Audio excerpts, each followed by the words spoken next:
with faith, discipline, and selfless devotion to duty. There is nothing worthwhile that you cannot achieve. Think 100 times before you take a decision, but once that decision is taken, stand by it as one man.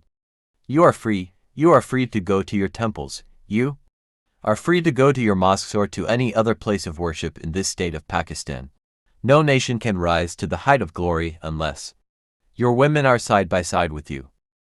We are now all Pakistanis, not Baluchis, Pathans, Sindhis, Bengalis, Punjabis, and so on, and as Pakistanis, we must feed, behave and act. And we should be proud to be known as Pakistanis and nothing else. My message to you all is of hope, courage, and confidence.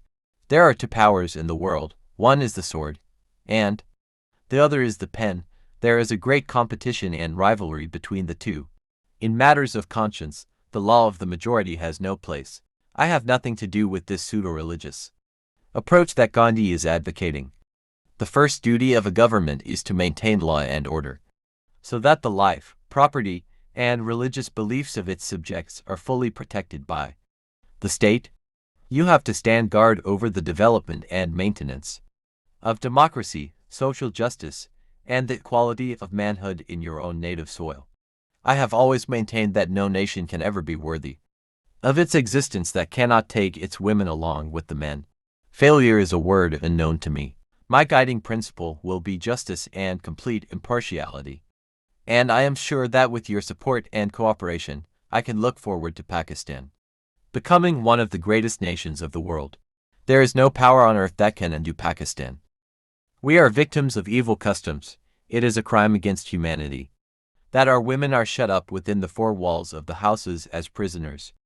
We must work our destiny in our own way and present to the world an economic system based on true Islamic concept of equality, of manhood and social justice. I do not believe in taking the right decision. I take a decision and make it right. Our object should be peace within and peace without. We want to live peacefully and maintain cordial friendly relations with our immediate neighbors and with the world at large. I sincerely hope that the Hindus and Muslims will display wisdom and understanding and give fair play to each other. I have no doubt that with unity, faith, and discipline, we will compare with any nation of the world. We are going through fire, the sunshine has yet to come. You are free to go to your temples. You are free to go to your mosques or to any other place of worship in this state of Pakistan. There is no power on earth that can undo Pakistan.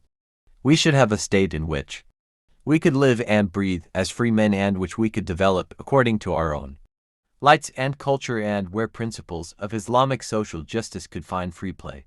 No struggle can ever succeed without women participating side by side with men. I am a believer in women's rights and I consider them far superior to men's. I do not believe in taking right decisions. I take decisions and then make them right. I have always maintained that no nation can ever be worthy of its existence that cannot take its women along with the men. I am just a simple man, giving you a simple message: love one another.